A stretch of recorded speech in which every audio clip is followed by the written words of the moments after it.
네, 안녕하세요. 안녕하세요. 네. 자, 오늘은 제가 부동산 자기개발 소설 서울 자가의 대기업 다니는 김부장 이야기의 저자님이신 송유구 작가님 모시고 이제 오늘 이야기를 나눠볼 건데요. 간단하게 소개 부탁드리겠습니다. 안녕하세요. 저는 현직 회사원이고 그리고 부동산 투자도 하고 있고 그리고 책도 간간히 쓰고 있는 송희구라고 합니다. 반갑습니다. 송유구 작가님께서는 이렇게 한 권도 아니고 이제 세 권 이렇게. 이 책이 어떤 책이죠? 어떤 내용이죠? 사람에 관한 내용인데요. 부동산과 회사를 소재로 했습니다. 그래서 요즘 겪고 있는 직장인들의 애환이라든지 그리고 부동산으로서 희비가 갈리는 그런 현대인들의 자화상을 넣었습니다. 요즘 직장인들이 생각하는 부동산은 어떤가요? 누구는 울고 있고 네. 누구는 웃고 있거든요. 이게 정말 안타까워요. 자산이라는 게 너무나 짧은 시간 내에 급등하다 보니까 어떻게 양극화도 아닌 어떻게 보면 누군가의 편을 들어줘야 할지 모를 그럴 어떻게 손봐야 될지도 모르는 그런 상황까지 왔거든요. 네, 그게 좀 아쉽습니다. 그러면 요즘에는 이 자산을 가진 사람과 안 가진 사람의 그런 차이가 많이 나나요? 직장에서도? 그게 느껴지나요? 제가 직장인이 아니어가지고. 어마어마합니다. 아, 네, 그런가요? 그래서 예전에는 부동산 얘기를 그래도 할 수는 있었어요. 근데 지금은 누구 집 가질 때 소문이 나면은 어떤 분들은 부러워하기도 하고 어떤 분들은 질투를 하기도 합니다. 그래서 그 직장 내에서 부동산이라는 게 어떻게 보면 금기어가 됐어요. 이게 주식이 오르면 다 행복하거든요. 근데 부동산이 오르면 누구는 행복하고 누구는 행복하지 않은 상황이 돼서 주식 얘기는 계속 해도 괜찮은데 부동산 얘기는 되게 쉽지 않습니다. 이게 너무 슬픈 거예요, 그죠? 네, 맞습니다. 네, 너무 슬픈 거예요. 그럼 요즘에는 집들이도 못 하겠네요.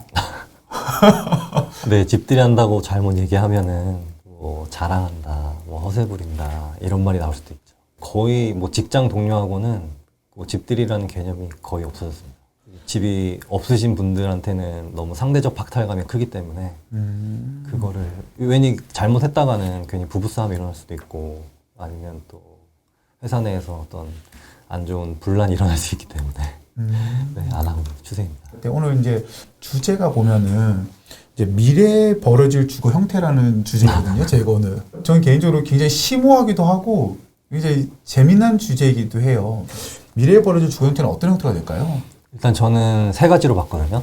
세 가지요? 첫 번째는 초고가 하이엔드 주택의 등장입니다. 근데 이건 이미 사실 벌어지고 있어요. 라인원 한남이 완판이 됐고 PH129 장동건 씨랑 현우진 강사분이 들어가 계시는 곳 그것도 완판이 됐고 그래서 그게 다 100억이 넘거든요. 그렇죠.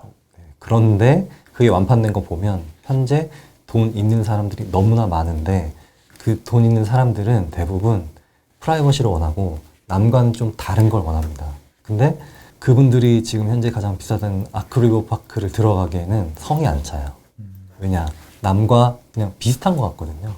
아리팍에 살든지 어디 뭐 압구정에 살든지 뭐 세대수도 많고 그리고 남들 동선과도 겹치고 주차도 이렇게 널찍널찍하게 못하고 나는 막 10대씩 하고 싶은데 천장도 나는 뭐 3, 4m 원하는데 아파트는 2.3에서 2.8로 딱 제한돼 있으니까 그거를 탈피하기 위해서 그런 진짜 자산가들이 갈 수 있는 방향은 그런 하이엔드 주택이다. 근데 그거는 사실 집값이 떨어지나 올라가나 별 상관이 없습니다. 정말 돈이 많으신 분들 보면은 아까 말씀하셨던 동성 같은 경우에도 막다른 골목이 좋아해요.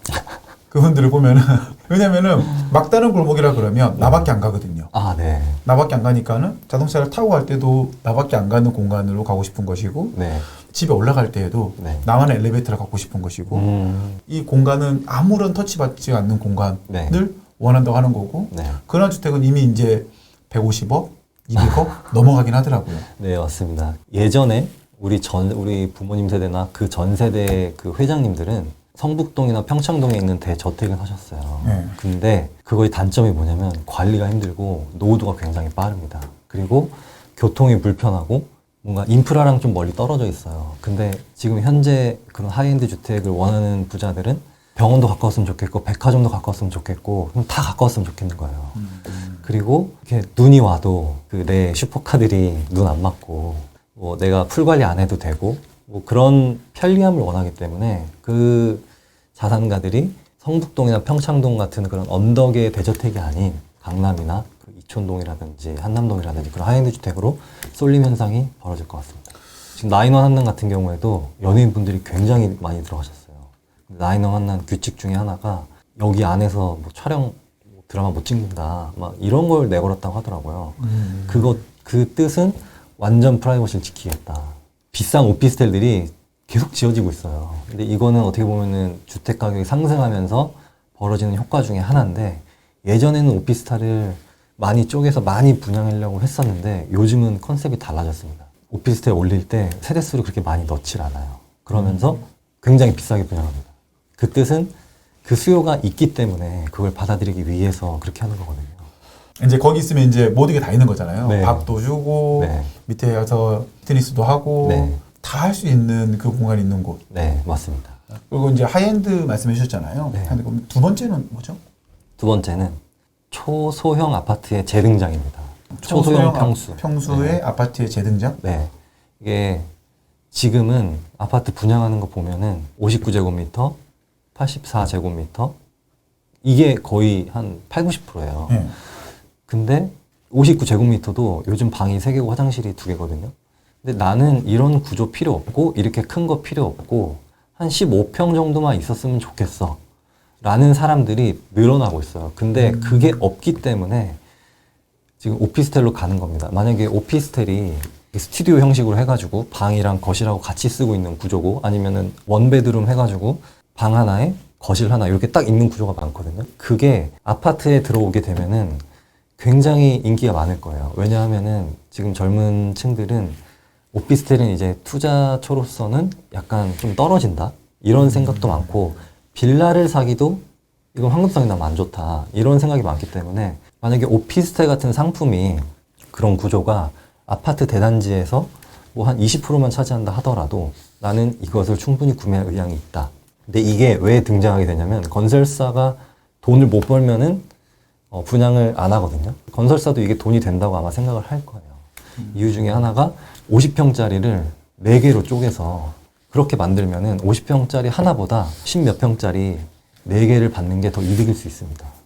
네, 그렇기 때문에 그런 초소형 평수가 다시 나올 거예요. 근데 그게 사실 지금 과거에도 있었어요. 근데 과거에는 약간 저소득층이 있는 곳들에만 좀 그게 몰려 있었는데, 지금은 뭐 그냥 서울 전반적으로 그런 분양 상태가 나타날 걸로 보입니다. 맞아요. 근데 이제 이렇게 되면은 이제 주차난이 많이 될 것 같기도 하고, 아. 그러면 그거를 더 충족시키기 위해서는 엄청나게 비싸게 분양할 수밖에 없을 텐데, 그럼 이것도 어떻게 보면은 약간 하이엔드 아파트가 될 수밖에 없겠네요. 어차피 아파트는 뭐 요즘에 분양가 상한제도 있고 뭐 그런 게 있기 때문에 이게 하이엔드가 될 가능성은 그렇게 크지 않아요. 왜냐면은 그 주차장은 단지를 만들 때 그냥 한 번에 많이 지으면 되거든요.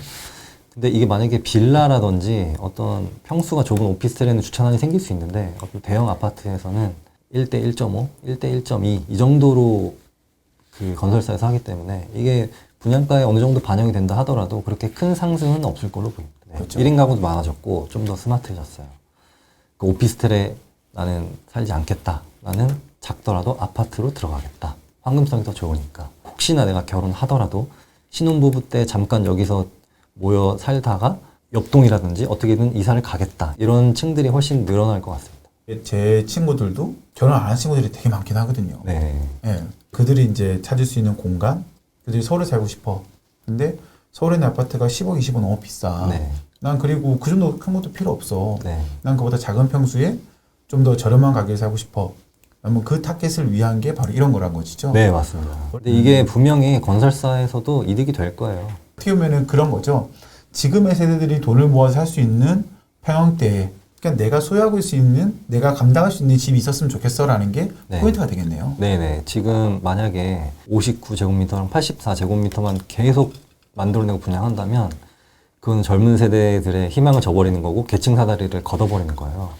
그래서 그런 작은 평수를 분양받고 거기서 자산을 좀 축적하면서, 아니면은 어떤 방식으로든 그런 아파트를 매매를 해서 자산을 축적하고 원하면 큰 평수로 가고 아니면은 그냥 거기 있고, 그런 형태로 발전을 해가야 이런 소득 격차라든지 자산 격차가 좀 줄어들 것 같거든요. 그래서 그런 니즈에 의해서라도 이런 형태가 생길 것 같습니다.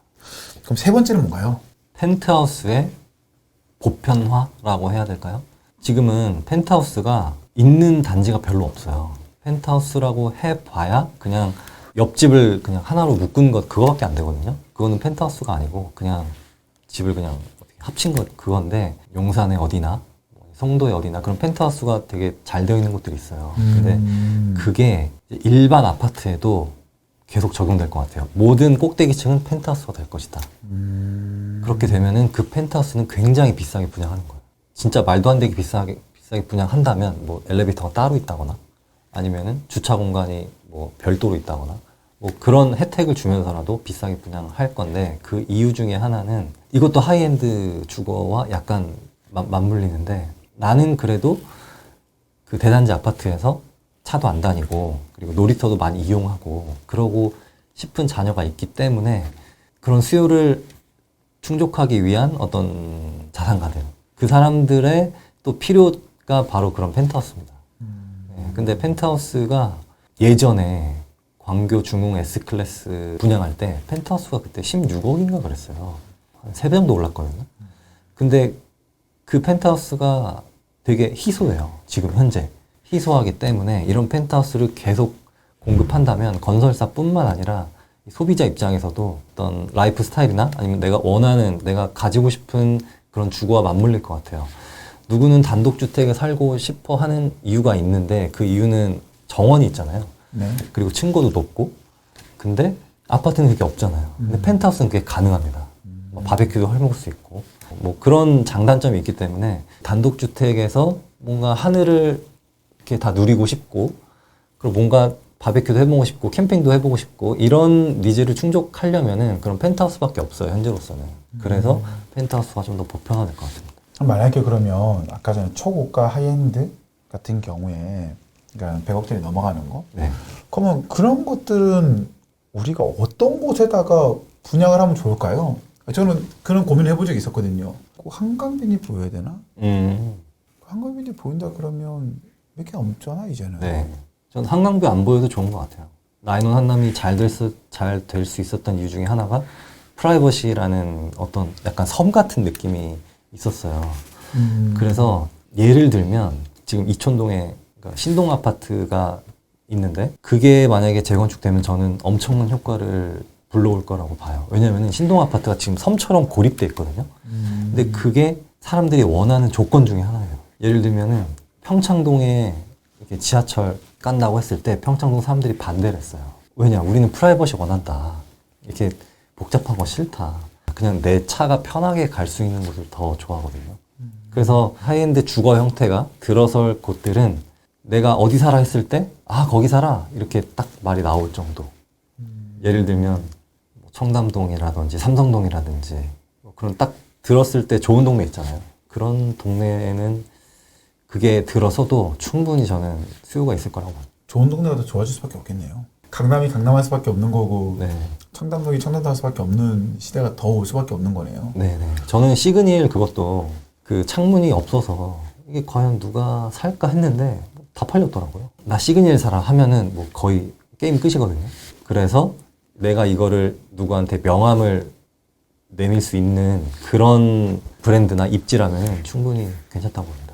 정말 긴 시간 동안 얘기하셨는데요. 마지막으로 저희 구독자분들에게 얘기해 주시겠어요? 족장TV 저도 즐겨보는 채널 중에 하나인데 요즘에 유튜브 채널 중에 이상한 채널들이 굉장히 많아요. 근데 믿고 보는 채널 중에 하나입니다. 섭외가 들어왔을 때 나오는 유튜브들은 제가 믿고 보는 채널이기 때문에 저도 나올 수 있는 거고요. 그리고 부동산에 대한 시야를 꼭 한번 트이게 되는 그런 계기가 되셨으면 좋겠습니다. 오늘 이 긴 시간 동안 너무나 감사드리고요. 네, 다음에 또 더 좋은 또 시간을 만나들어서 함께 또 얘기 나눠주시면 감사하겠습니다. 네, 감사합니다. 감사합니다.